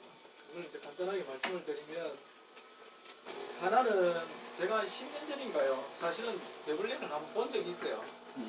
본 게 뭐 본격적으로 본 건 아니고 조금 한 뭐 어떤 그 홍기빈 씨인가 막 번역을 했던 자본의 본성인가 하는 그런 책이 있었어요. 그걸 보다가 아주 부끄럽게도 한 3분의 1 정도 보다가 저기 재활용 그 덤에 던져놨습니다. 그래. 던져낸 이유가 뭐냐니까 그때 번역의 문제인지 원문의 문제인지는 모르겠는데 한국어 이대 읽어도 제가 이해가 안 되는 거예요. 그러니까 내가 이 사전 지식이 부족해서 이해가 안 되는 경우가 있고 이 책보다 더 심했던 모양이에요. 그건 원문이니까. 그래서 던져버리면서 그때 상당히 그 어떤 열등의식을 느꼈거든요 제가. 네. 그때 어떤 느낌을 받았느냐면 그 번역을 해놓은 것이 홍기빈의 잘못인지 비블린의 어떤 문체가 그런 건지 그 17세기 정도 되면 그 저기 스피노자의 에티카라는 책을 보면요 이게 빙빙빙빙 그 당시에 유럽 사람들의 라이팅 스타일이 원래 그런지 돌고 돌아하고 사람을 진을 빼게 만드는데 그런 식으로 글을 쓰는 거예요. 이 사람은 분명히 21세기 전반까지 살았던 사람인데도 불구하고 그럼 이거는 번역의 문제거나 하여튼 그 본질적으로 하자가 있는 책이다 이러면서 던져버렸는데 이 책을 보면서 제가 즐거움을 느꼈다는 건 그 하나는 뭐냐면 이게 과연 이 사람이 의도적으로 굉장히 좀 꼬아서 쓴 측면이 있다. 예, 그게 제 말이 아니고 형님 잘 아시겠는데 더글라스 다우드라고 하는 그 비주류 경제학자가 하는 말이 뭐냐 그러면 제가 여기 그 인용문을 가지고 왔는데 그가 못된 장난꾼인 것은 그의 문장이 매우 복잡했을 뿐만 아니라 냉소적이고 재기가 넘쳤기 때문이다. 그가 문장을 복잡하게 구성한 것은 자기의 관찰 및 결론에 가진 급진성을 완화하거나 감추기 위한 어느 정도의 의도적이었다.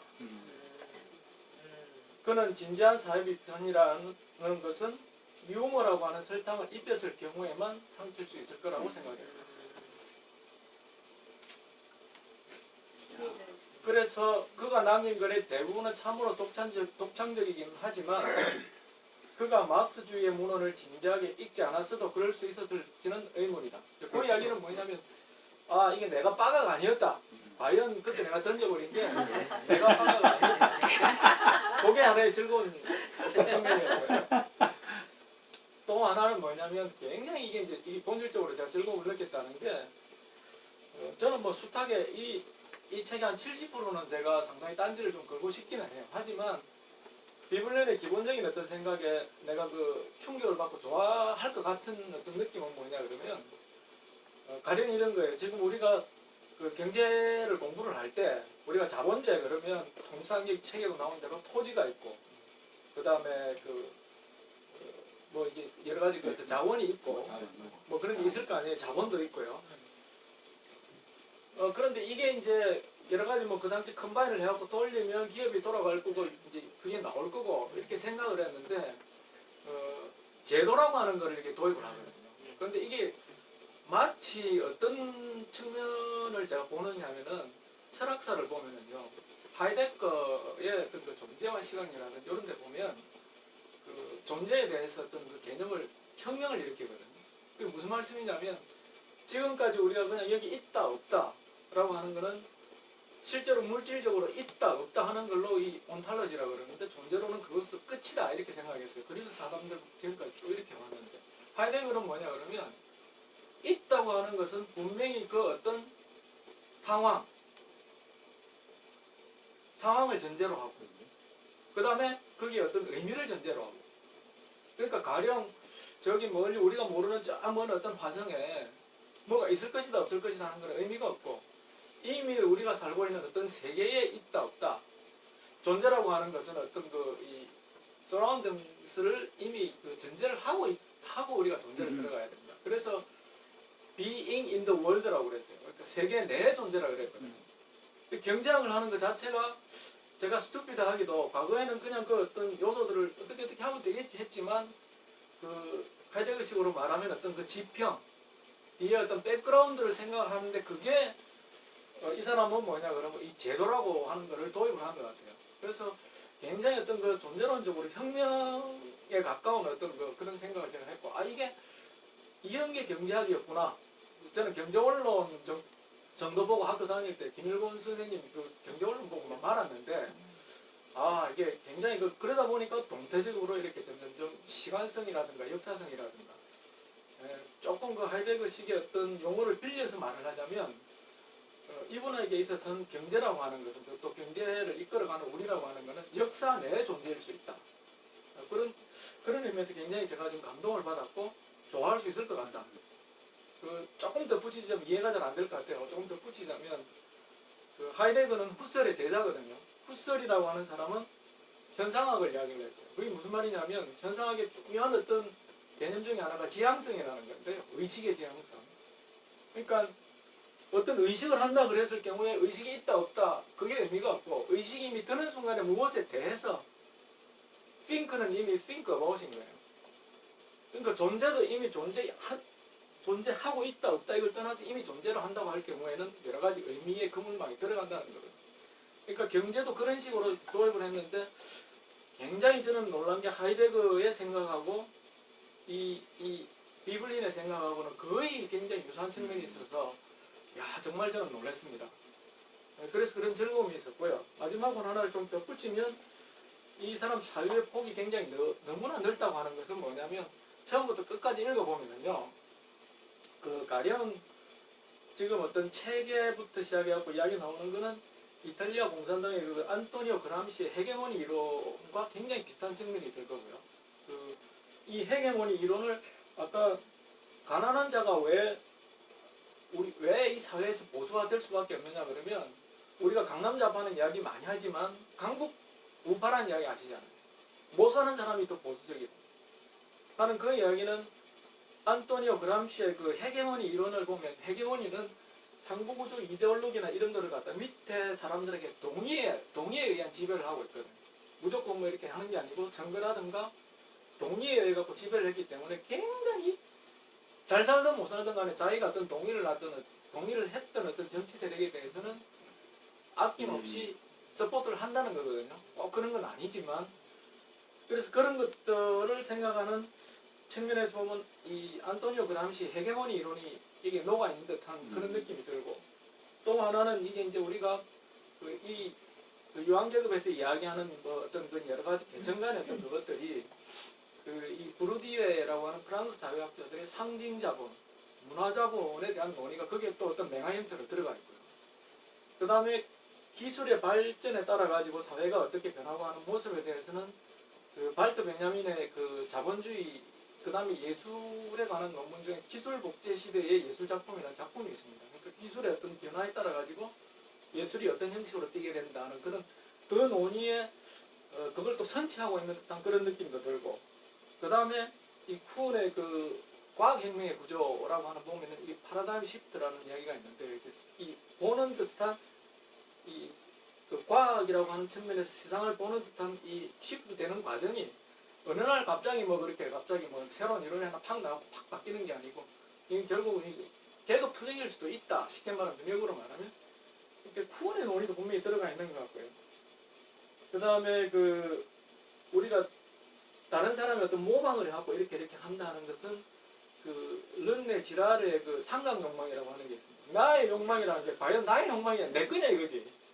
내가 저걸 원한다니까 내가 좋아하는 사람이 저걸 원하니까 내가 따라하는 거고 이 사람은 그러면 또 이 사람의 욕망이야 이거지. 또 다른 제3의 어떤 욕망의 타겟을 따라서 욕망을 하기 때문에 이 미메틱 트라이앵글을 그린다는 거거든요. 이런 내용들이 뒤죽박죽 같은 원초적인 형태로 모조리 다 들어가 있는 걸로 봐서는 저는 굉장한 충격을 받았습니다. 그래서 이건 저는 앞으로 좋아할 수밖에 없다. 이제 그런 생각을 했고 그다음에 이제 그럼에도 불구하고 이제 요거는 파트로 뭐 이야기가 나갈 때가 됐지만 요거는 뭐 제가 간단하게 하고 차차 이제 방론식으로 이야기를 하도록 하고요. 이 사람은 너무 당위와 어떤 그 존재의 현실을 너무 혼동하고 있는 건 아닌가. 그리고 여러 가지 본능을 이야기를 했지만 가장 강력한 본능, 제가 볼 때는 뭐 이 아이들 큐리아시티니 워크맨십이니 뭐 이런 것들이 실제로는 뭐냐면 자기 어떤 생존 본능, 이기적인 본능이 한 반도 안 될 겁니다. 네. 왜 그 얘기는 거꾸로 말하면 형님은 좀 반대를 하실 수 있지만 신고전파 경제학이 왜 주류로 계속 부상을 하고 있느냐 그러면 그만큼 이 인간의 어떤 그 셀피시니스가 강할 수밖에 없고 그거에 의해 갖고 이렇게 이론을 만들어가고 정책에 반영을 하고 하는 게 여러 가지 에러가 있고 시행착오는 있을 수 있지만 기본적으로 거기에서 이렇게 하는 것이 큰 그림으로서는 맞을 수 있다.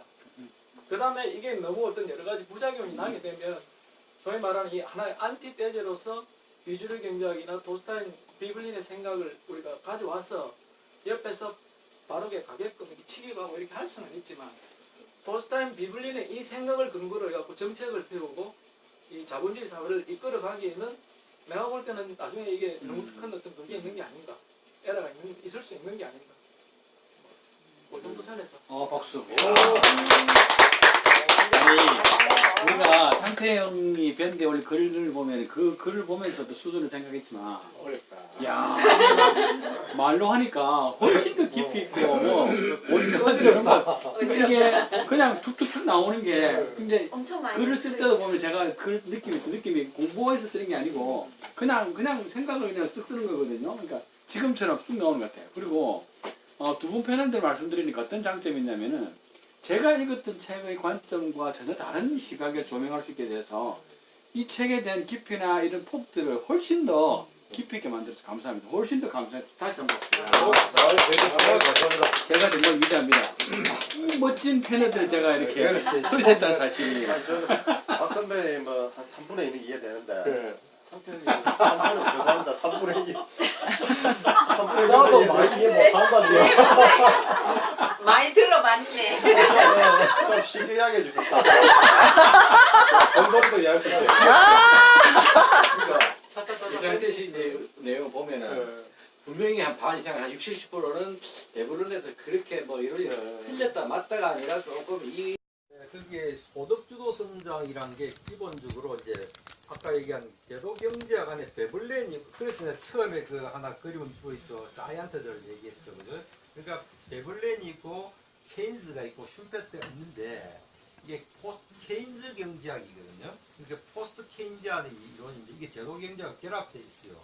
근데 여기에서는 뭐냐면 임금을 지금까지 이랬어요. 주류 경제학자들은 임금을 상승하면 노동자 임금이 높아지니까 자르고 그래서 모두가 가난하게 된다 이거거든. 그런데 우리 쪽에서는 뭐냐면 임금은 기업의 비용이기도 하지만 노동자의 소득이 된다는 동일한 임금을 보고 서로 다르게 보는 거예요. 소득이란 것은 소득을 가지고 소비를 할 수 있어. 소비를 할 수 있으면 그 제공품들을 사주니까 자꾸 경제가 돌아간다는 거예요.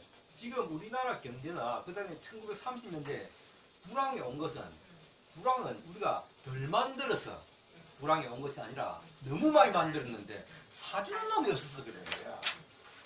실제로 그랬거든요. 그래서 신고전주의 경제학 그 당시에 자꾸 경제가 활성화되기 위해서는 요즘 한나라나 하듯이 있죠. 비용을 자꾸 깎아라. 임금을 자꾸 깎으면 기업의 유인이 높아져가지고 재투자가 돼서 경제가 활성화된다 했거든요. 근데 자꾸 깎으니까 사람은 더 배고파지는 거야. 실업자가 생기니까 사줄 놈이 아무도 없어.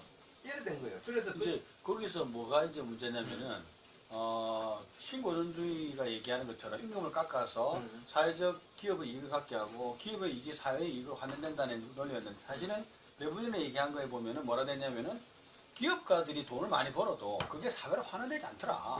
자기네들만 부를 가져가지 오히려 사회적인 부를 자기 개인의 부만 더 커질 뿐이지 이 부가 사회적으로 환원이 안 된다. 그러니까 부자 사람들을 때려잡아서 소위 세금 많이 내게 해서 그 돈을 뺏어서 가난한 자에게 나눠주는 그런 균형을 맞추겠다는 이론이 되고 있거든요. 그렇죠. 근데 낙수 효과가 없더라. 그렇죠. 그러니까 결국 뭐냐면 사회적 기업가들 임금을 깎아서 또는 노동자를 힘들게 만들어서 자본가들에게 기회를 줬는데 자본가들이 그 기회를 가져서 자기들만 가져가지 그거를 사회로 바꾸거나 환원하거나 가난한 사람을 돌려주거나 안 되더라는 거죠. 그렇죠. 그래서 지금 우리가 지금 이제 소위 말하는 케인즈나 베블리 같은 경우는 그 부를 강제로 뺏어서 만들다 보니까 재분배. 재분배하다 보니까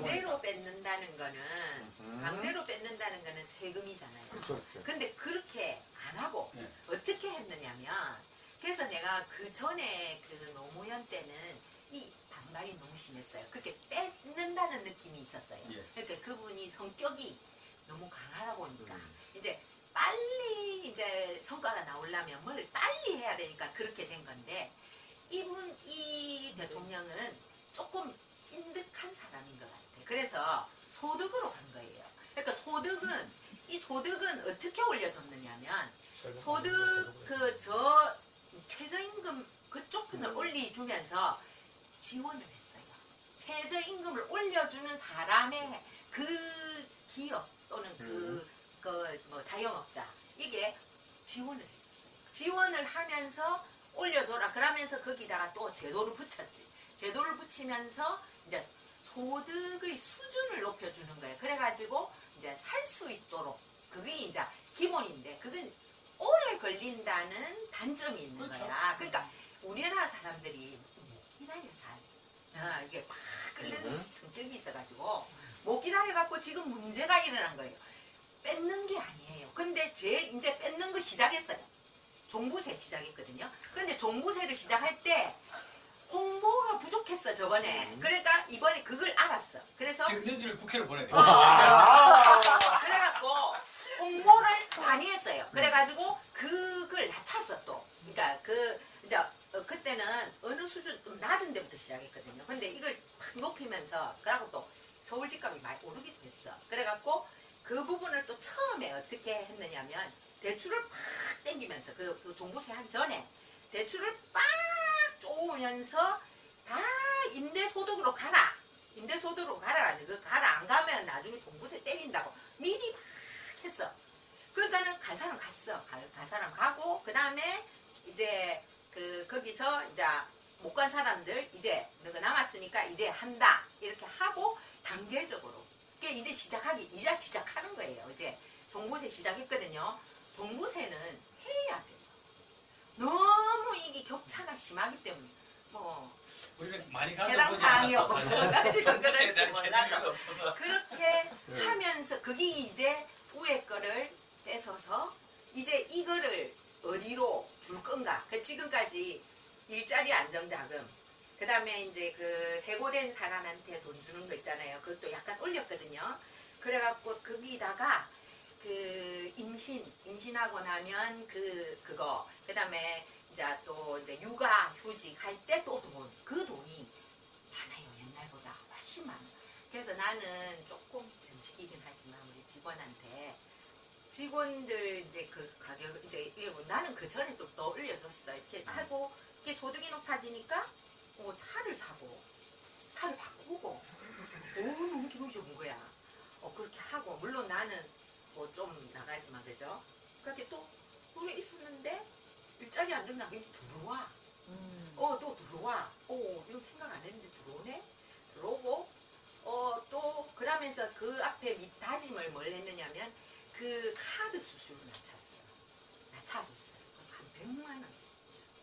근데 좀 생소하다. 왜 그러냐면 제가 현장에서 듣는 얘기들이 똑같은 아니에요. 중소기업자들이 그거. 그러니까 제가 궁금해서 물어보고 싶은 게 대부분의 제가 현장에서 맞닥뜨리는 중소기업자들 이런 소상공인들은 정부 때문에 죽겠다거든요. 무슨 말로 소득 최저임금 올려서 미치겠다, 죽겠다, 못 살겠다 이랬는데 똑같은 현상이 지금 다르죠. 왜 그러냐면 지금 저소득층이 고수하게 있다 있잖아요.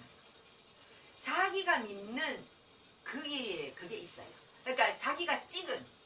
아니 그게 아니고 그렇게 자기네들이 지금 그 경영 활동을 하는데 경영 활동이 힘들어 죽겠다. 근데 아니야, 지금 선배님은 지금 그런 거 올려줬는데 여러 가지 해피하다라고 말씀하시는데 대부분의 사람들은 죽겠다거든요. 그럼 그 간격이 어떻게 생기는 걸까요? 제가 궁금해서 물어보는 거예요. 제가 옛날에 경제언론 선에서 이야기를 하는 거니까 아마 신고 전파 어떤 시각에서 보는 걸 겁니다. 두 가지 포인트를 좀 이야기를 하자면 일단 기본적으로 소득 주도 성장이라고 하는 것은 제가 이게 볼 때 이거를 정책으로 밀어붙일 수 있는 게 아니고 이거는 예를 들어서 부의 불균형이라든가 이런 게 심해졌을 경우에 그 어떤 뭐 복지 차원에서 이렇게 좀 도와주고 뭐 이렇게 하는 어떤 복지 정책일 수는 있어도 이거 자체가 경제 성장하고 그 다음에 이 부의 분배까지 동시에 잡을 수 있는 어떤 어떤 정책으로는 갈 수가 없다고 저는 보는데. 분배는 갈 수가 없어요. Let me finish. 이 무슨 말씀이냐면 제가 한 30년 전에 어떤 상식으로는 뭐냐면 임금이라고 하는 거는 기업이 계속 이렇게 성장하면서 다시 말하면 내부적으로 유보가 쌓이고 다시 말하면 그걸 다른 각도 말하면 생산성이 계속 늘면서 거기에서 자연스럽게 임금도 올라가고 이렇게 하면서 발전을 하는 것인데 기업의 성장이 없이 일단 인위적으로 지금 그걸 한단 말이에요. 무조건 돈을 많이 줘라 한다는 거예요. 그러니까 생산성과 비례적으로 같이 가는 게 아니고 생산성이라든가 기업은 그대로 있는데도 불구하고 이게 그냥 법적으로 강제적으로 바로 이렇게 올려버리니까 물론 그럴 수는 있을 거예요. 옛날에 우리 pom프 할 때 이게 마중물의 역할을 해갖고 이게 수요에 조금 자극은 줄 수 있겠으나 이게 과연 기업의 어떤 현실은 그대로 있는데 이게 그러니까 소득을 풀어서 다시 소득을 높인다? 이게 논리적으로 순환 모순일 수 있고 뭐냐면은 이 소득이라고 하는 것이 결국 생산성의 결과인데 소득이 소득을 자극을 해갖고 소득을 다시 일으킨다는 거는 제가 볼 때는 정책적으로는 이 어떤 조금 에러가 있는 것 같고요. 그래서 지금 그 다음에 아까 우리가 고전파, 신고전파, 주류, 비주류, 좌파, 우파 뭐 이런 것들이 많이 이렇게 섞여 있는데 지금 이 소주성 이거는 형님 말씀하신 대로 그 포스트 케인지안의 어떤 그거로 제가 알고 있는데 사실은 우리가 19세기에서 20세기 초 들어올 때에 요즘식으로 말하면 진보냐 뭐 혹은 보수냐 할 때 딱 가르는 기준은 칼 막스의 어떤 자본론 기준의 정치 경제학이냐 아니면은 그 리카도까지 하는 신고전파냐 이렇게 갈라지는 것이고 저도 물론 옛날에 이 경제적으로 막시스였다가 이 노동가치설의 어떤 그 이론적 한계를 내가 느끼고 폐기를 저는 말하자면 개종을 한 거예요.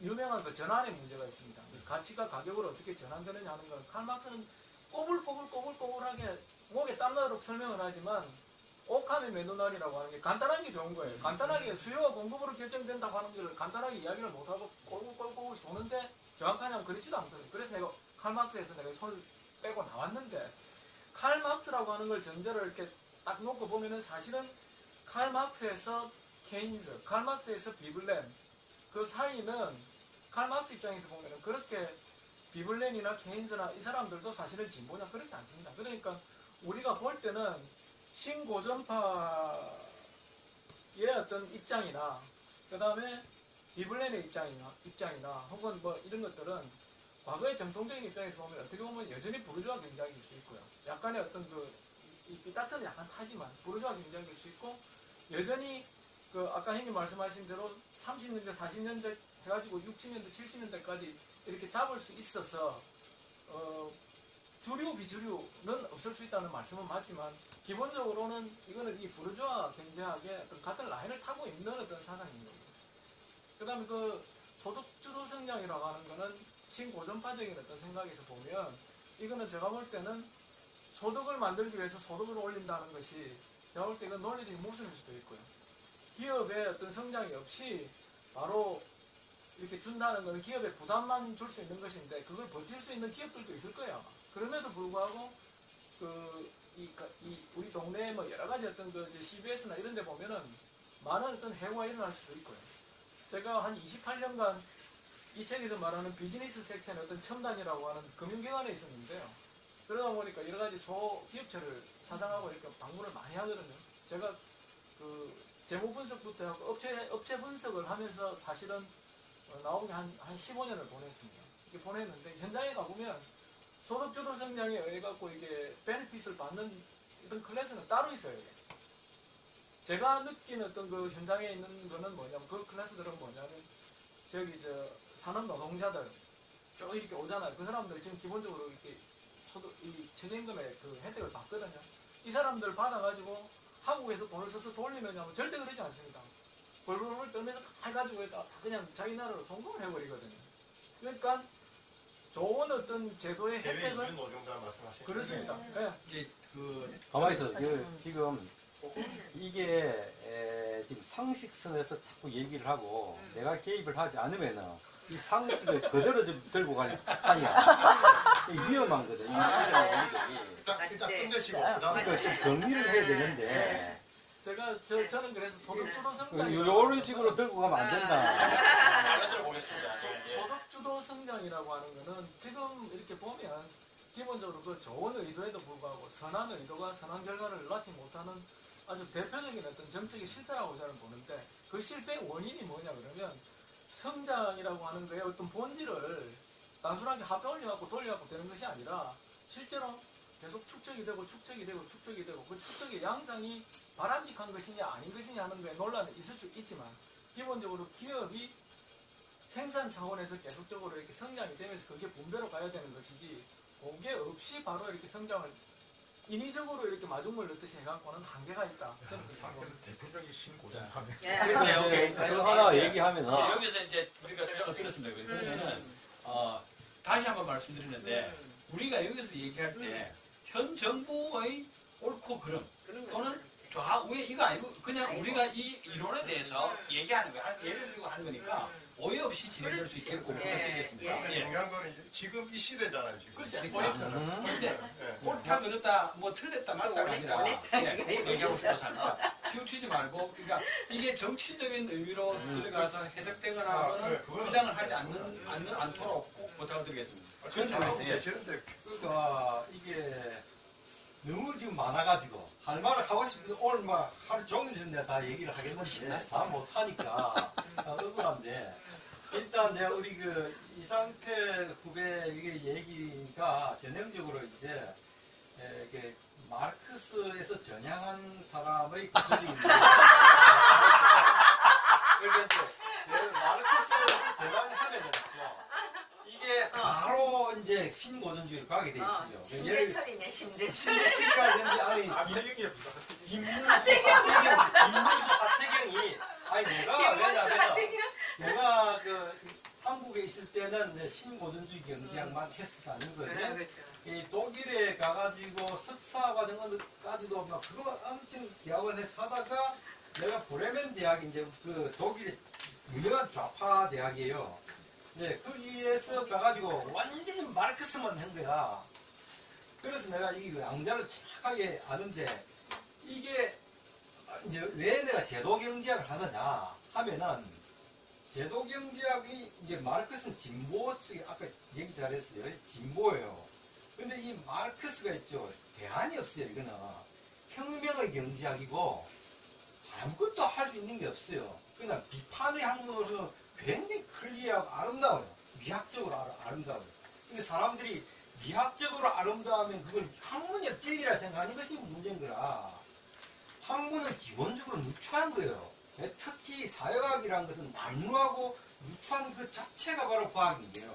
근데 우리 사회과학 하는 사람들 특히 마르크스 경제하고 그 다음에 신고전주의 경제하는 큰 논리적으로 클리어하면 그걸 진리라고 생각하는 게 문제인 거예요. 근데 현실은 그렇지 않거든. 그래서 이 두 가지가 굉장히 극단적으로 극단적인 경제학인데 그래서 여기서 만약 현실을 찾았을 때는 없는 거예요. 그러니까 바로 이쪽으로 갈 수 있어요. 내가 지금 이번에 책을 내거든요. 거기다 정확하게 대비를 해놨는데 그 논리책이 거의 비슷하거든요. 그런데 그러면 이제 바로 극진보에서 극보수로 바로 갈 수 있어요. 그거는 탁 걸린 데 없어. 나왜 그랬는가 억수로 공부했어. 그래 제도경제학이 왜 그래? 제도경제하고 케인즈 경제학이 가는 거 타닥 잡아줘요. 안 된다 하는 거. 현실에서 진짜 너희들이 진보라면 고민해야지 논리적으로 생각할 게 아니다 말이야. 이 속에서 이제 이런 게 나왔다 생각하시면 되고, 예? 그래서 아까 그 얘기가 이제 얼마나 이해되는데, 그 다음에 이제 그런 상태 입장에서 보면 아까 이제 뭐가 진보냐 보수냐 하죠. 마르크스 입장에서 보면 우리 모두가 보수주의자가 되는 거예요. 그런데 우리가 볼 때 마르크스는 그야말로 쓸모없는 극단이야. 우리는 그렇게 생각해요. 나도 진짜 그걸까지 논문을 썼는데 논리적으로 너무나 아름다워요. 근데 현실에서는 쓸모가 없는 거라. 그래서 우리는 만약 우리가 진짜 좋은 세상을 만들려고 하고 진짜 실천을 하려고 한다면 실현 가능한 진보적 정책이 있어야 되지 않겠느냐. 그걸 보고 이제 보수를 하면 할 말이 없지. 우리 이제 힘들다. 그러나 이 속에서 그나마 이 땅에 천착시키는 것은 뭔가 하는 것밖에 없다는 거예요. 여기서 나온 것이 바로 이 제도 경제학과 케인즈 경제학이에요. 이걸 보고 만약에 부르주아 경제학이라고 또 보수 경제학이라고 하면 할 말이 없지. 그러나 우리는 그나마 우리가 할 수 있는 진보는 이거다. 이렇게 아까 생각합니다. 얘기한 질문에 대한 답을 해주실 필요가 있는 게 아까 얘기한 소득주도 성장으로 아까 공장 기업가가 생산한 이런 것들이 우선돼야 된다는 고전주의 경제학 그렇지. 입장의 어떤 얘기를 했는데 선배 지금 그러면은 그거 아까 그러니까 배분인 입장에서는 그런 거 아니다라고 얘기할 수 있는 어떤 그렇죠. 아주 중요한 질문인데 그걸 우리가 왜 고민을 안 했겠습니까? 거기에 대한 엄청난 그 얘기를 많이 했겠죠. 첫째는 아까 이제 시점이 좀 기다려봐라 하는 것도 중요하거든. 근데 그 늘 우리가 정부로서 듣는 얘기죠 사실. 그러니까 그게 기다려봐라 할 때 이 정부가 문제가 있는 게 뭐냐면 학술적인 기반이 없어요. 그냥 무조건 기다려봐라 하는. 그러니까 밑에 있는 그 진보 경제학자들이 제대로 있으면 기다려보라 할 때 칼럼을 막 쓸 거예요. 좀 기다려봐라. 왜냐? 학문가 있죠. 정책이라는 것은 그게 옳기 때문에 구현되는 것이 아니라 힘과 문화가 있어야 되는 거예요. 이 자본주의 신고전주의 경제학이 지가 논리적으로 옳고 진리에서 그런 게 아니라 이게 시장이 원래 만들어질 때 폭력이 엄청나게 가해졌어요. 지금도 시장은 있죠. 강력한 법치주의가 없으면 절대로 자본주의 시장은 견딜 수가 없게 돼 있죠. 그만큼 힘이 있어야 되는 거예요. 그죠? 그러니까 이런 경우도 이런 기다려봐라 할 때도 굉장히 문화적인 운동이 있고 많은 학자들이 나와서 칼럼을 쓰면서 국민들을 이렇게 얘기를 하는 거예요. 이해시키면 사람들이 지금 기다려봐야 되겠다 또 생각하는 거예요. 근데 그걸 할 사람이 없는 거라. 이제 그 중에 하나의 중요한 포인트가 뭐냐면 기다릴 때 어떻게 기다려야 되냐. 첫째, 임금이 상승하면은 첫째는 이게 이 수요가 증가하는 거예요. 소비 수요가 증가하는 거예요. 이게 이제 승수 효과라는 거예요. 그러니까 승수는 곡으로 올라간다 이 말이거든요. 그러니까 수요에는 뭐가 있냐면은 소비 수요, 투자 수요, 예? 수출 수요, 정부 수요 이렇게 많이 있어요. 그런데 신고전주에는 그냥 상품 수요밖에 없는 거예요. 그러니까 우리가 수요가 이렇게 여러 가지가 있다는 걸 알아야 되거든. 그러면 먼저 임금을, 최저임금을 인상시키면은 사람들이 많이 사겠죠? 이 소비 수요가 증가하는 거예요. 소비 수요가 증가하는 건 승수 효과를 하는 거라. 예, 그래서 곱하기 3법, 뭐, 여러 가지 나와요. 그런데, 다시 보세요. 그러면 이제 소비 수요가 증가하게 되면 어떻게 되겠습니까? 기업들이 유인이 생기겠죠? 소비 수요가 투자 수요를 증가합니다. 그러면 투자재 수요가 증가하면서 투자재 공장이 막 늘어나겠죠? 그게 뭐냐? 가속도 효과라는 거예요. 그러니까 적어도 승수 효과가 일어나고 그 다음에 소비 수요가 투자 수요를 다시 유발시키는 가속도 효과까지가 일어날 때까지 기다려 봐야 되는데 그게 최고 시간이 걸리는 겁니다. 그 정도 인파발이 있다는 것을 이론적으로 우리가 얘기를 해줘야 되는데 그거를 그걸 누군가 얘기를 해줄 사람이 컬럼 써야 돼. 내가 많이 쓰죠. 그 다음 또 한 가지 할게요. 그게 이제 시간이고 그 다음에 또 한 가지가 이게 덕보다 미돈이고 예, 소득주도 성장이 그 다음에 어디서 한 번도 구현되지 없는 실험적인 이론 아니냐 이 말이죠. 아까 얘기했지 덕보다 미론 아닙니다. 튼튼한 이런 그 능력을 가지고 있고 수많은 학자들이 지금 들붙어 있고 한 번씩 주류가 되기도 했고 예?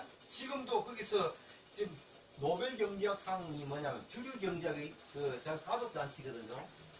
그 어려운 관문을 뚫고 이 제도 경제학에서 그나마 또 노벨 경제학상을 한 사람이 있어요.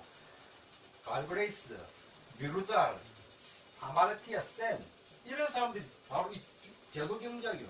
이 강력한 그런 놈들 사이에서 그나마 또 갖고 있는 그만큼 강력한 학술적인 기반을 가지고 있다는 거죠. 이제 그거고 그 다음에 이제 그게 뭐 얘기하다 그러노?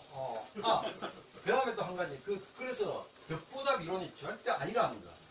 참 이 정말 우리나라 이 새끼들이 방송이 엄청 문제가 있는 게 신고전주의 경제학자들이 있죠. 이런 걸 하나도 모릅니다. 지금만 알아. 강한 사람은 남은 걸 안 보는 거예요. 근데 우리는 있죠. 하나 경제학사를 다 따져본 사람이 이것도 다 알고 저것도 알고 여러 가지 고민한 사람들이에요. 여기서 잠시 여기냐니까 리액션이 너무 강하니까 계속 지금 뭐 오버하신 신이 났어요. 요거만 여기서 제가 요거 하나 질문 하나만 해도 예. 돼요? 요거만 끝내. 네. 아니 죄송한데 그냥 받으시죠. 왜 그러냐면은 한번 끝내는 게 쭉 가기 때문에 그러면 시간을 항상 제약을. 아까부터 제가 되게 질문을 예. 하고 싶었는데 예. 여기에 어울릴까 아닐까 밥 먹을 때 이야기하고 참았는데요. 밥은 나누면 돼. 두 가지가 있어요. 밥 안 먹어도 돼 지금. 첫째는 이제 이야기 도중에 신고전 고전주의, 예. 학을 때가 공부를 하다가 독일을 가서 그런 대학에 마르크스 가서 아니에요? 만났다라고 했는데 예. 신고전에만 머물러 있다가 마르크스주의를 만났을 때 예. 어떤 감정이었는지 예. 뭐 쇼크를 받았는지 예. 아니면 뭐 반의가 왔는지 예. 그거 하나 하고요. 예. 두 번째는 이 배벌런 이 책이 아주 어렵다고 예. 책이 나 있잖아요. 예. 근데 하필 이 책을 왜 택하셨는지 핵심인데. 두 가지 예, 좋습니다. 그거 나중에 아까 아니, 그 나중에 사전에 무슨 짜고 이렇게 시간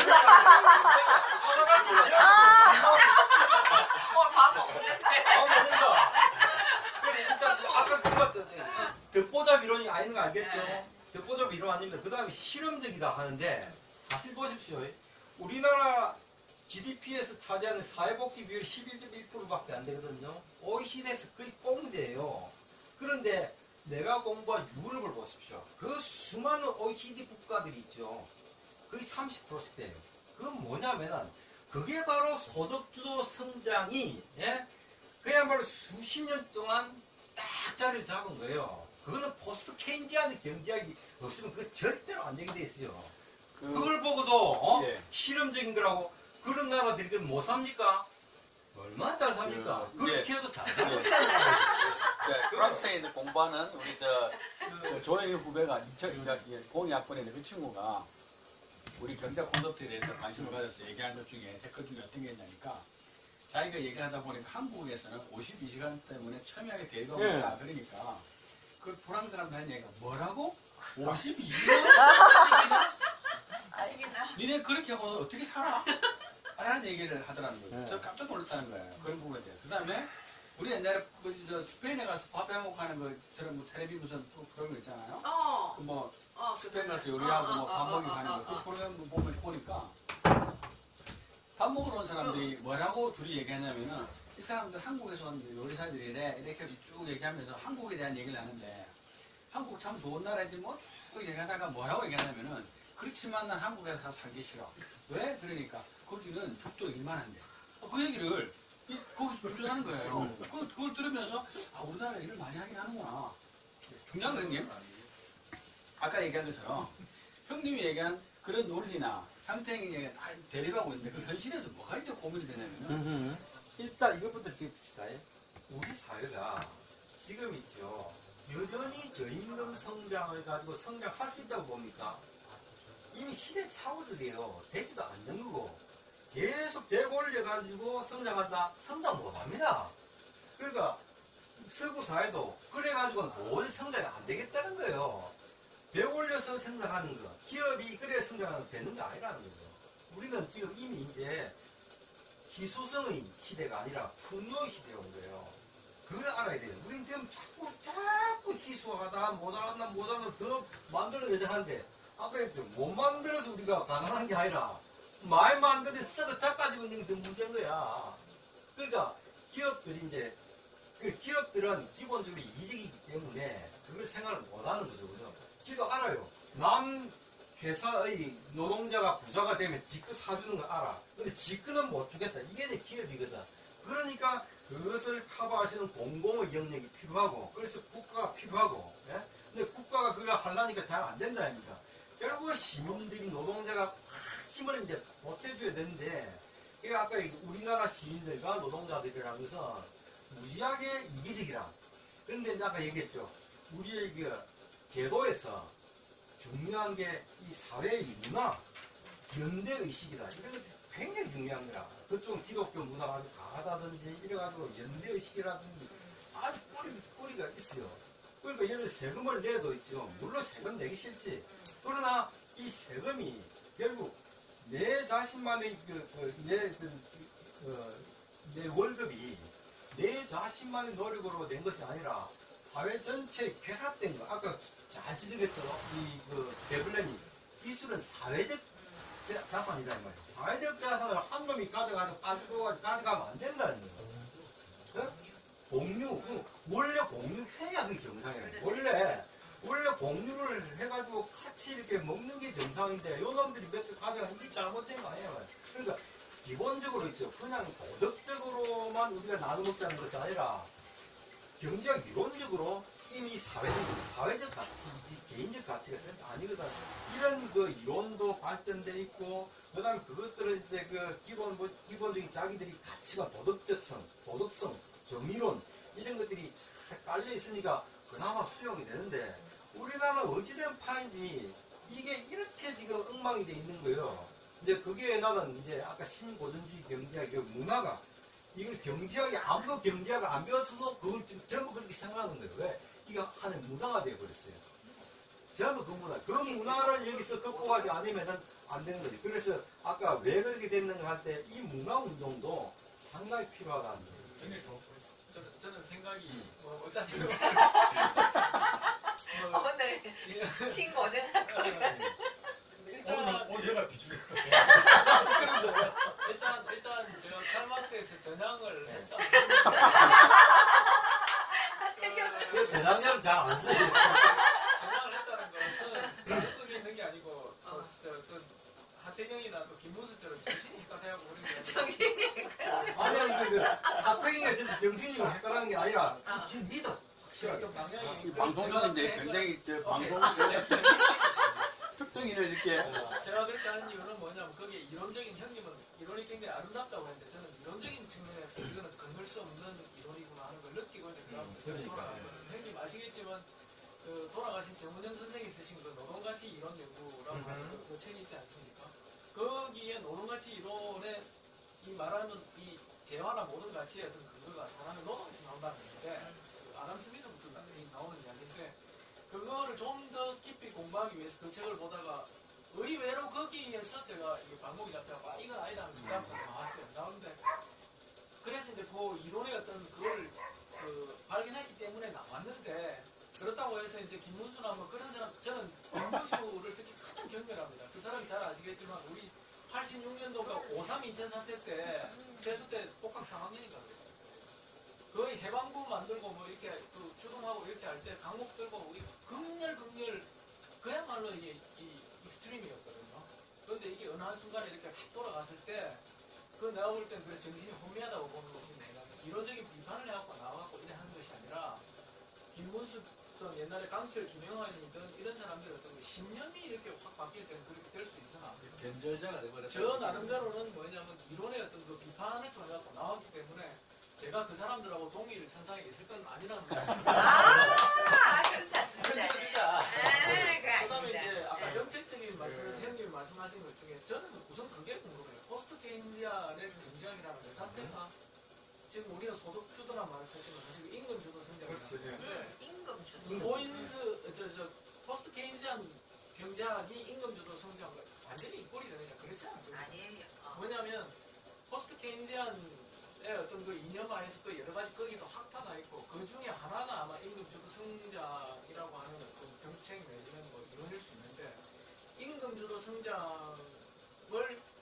그 과거에 형이 뭐 여러 가지 그 어떤 사례가 있다고 그러는데 이거를 어느 나라에 딱 적용을 해갖고 그와 말대로 이 지금처럼 수출이나 자영업자의 소득이 소소한 매출이 증가가 되어야 그래야 그 효과가 유지가 될 수 있어요. 근데 정부의 지원만으로는 그게 지속이 안 되는 거예요. 매출은 그대로 정지해 있는데 그 지원이 계속 가서 나오는 게 아니라 그러니까 그게 문제예요. 근데 그걸 너무 반대를 나는 지금 어떻게 생각하냐면 유럽은 그렇게 해갖고 같다 아닙니까 이렇게 얘기했죠. 근데 사실 유럽하고 우리는 비교할 수가 없어. 우리는 너무 신고전학파에 너무 치우쳐 있는 거예요. 옛날부터. 그러니까 우리는 보수가 아니에요. 극우였어요. 그러니까는 소득 주도 성장이 다른 사람 전체의 소득을 올리는 게 아니에요. 최저임금을 받는 사람을 올리는 거야. 그 위에는 손이 안 돼. 우리는 약사 3명이니까 약사 2명 월급 줘야 되죠. 월급 주고, 그 다음에 밑에 3명이 있잖아요. 2명은 그 전에 최저임금 우회예요. 이건 손 안 되대. 맨 밑에 1명. 이거 올려주거든요. 이거. 그러니까 그게 지금 언론이 문제인 것 같아. 이거를 소득 주도 성장이라는 그 프레임을 일단 뭐 전체를 다 뺏는 것처럼 얘기를 하는 거예요. 아니에요. 우회는 그대로 둬요. 그대로 둬. 그거는 월급을 중간에 멈추든 그 다음에 뭐 깎든 그거는 상관없어. 맨 밑에 있는 사람을 올려. 근데 그거 올리는 거를 아니 근데 약국에서 예를 들어 약사 2명, 3명의 소득이 약한 걸 올려주는 거는 가능할 수가 있으나 관리자가 뭐 한 5% 이내에서 예를 들어서 뭐 한 1000명 정도의 근데 그 노동자들을 사람들이 쓴다라고 했을 때 최저임금이 많았다는 거지. 아니 그 최저임금이지만 거기서 요만큼 올린다 하면은 그게 상당한 사업주 입장에 영향이 가기 때문에 그렇지. 문제가 생기는 거지. 그래서 제가 그 건축을 했지만 처음 직장에서 일을 한 것 중에서 보면은 30년 전에 부동산 투기에 대한 단속을 하고 그걸 정부 기관에다 그 부동산 그 지가 동향을 그때 재정경제 기획재정부인가 보내줘서 그걸 가지고 토지거래 허가제로 묻고 신고제로 묻고 하는 걸 내가 경남지역을 내가 한번 커버한 적이 있다고 해서 신입 얼마에 됐어요. 그때 하면서 걱정되는 게 뭐였냐면 고민했던 게 이미 다 올랐는데 시골 바닥이나 어디 농공단지가 들어선다 뭐가 한다 뭐 이러면 수요 창출에 이미 올라갔는데 가보면은 뭐 3배에서 5배 막 10배 너무 올라간 데도 있어요. 근데 이제 그때 가서 그 집값을 갖다가 가격이 올라간 걸 갖다 조사를 어느 분기에서부터 어떻게 올랐다라고 해서 보고를 하니까 그 숫자가 올라간 거 아닌가 봐. 그러면 토지거래 허가제로 묻겠다, 신고제로 묻겠다 그랬다고. 그러다 보니까 그게 나중에는 실제 실현이 됐는데 내가 걱정했던 게 뭐냐면은 분명히 이미 잡을 지새끼는 다 놓치고 다른 사람들이 피해를 보는 거야. 정작 필요해서 옛날에는 대토로 해가 땅을 팔아가지고 뭐 소도 사고 뭐 장가도 보내고 결혼식도 하고 또 모아가지고 또 다시 또 땅도 사고 이런 순수한 그 당시에 그게 처음 말씀 우리가 있었고. 이제 진행하는 것처럼 아까처럼 그 제도가 좋아서 진행하는 시기와 타이밍과 이게 그게 문제점이 그것처럼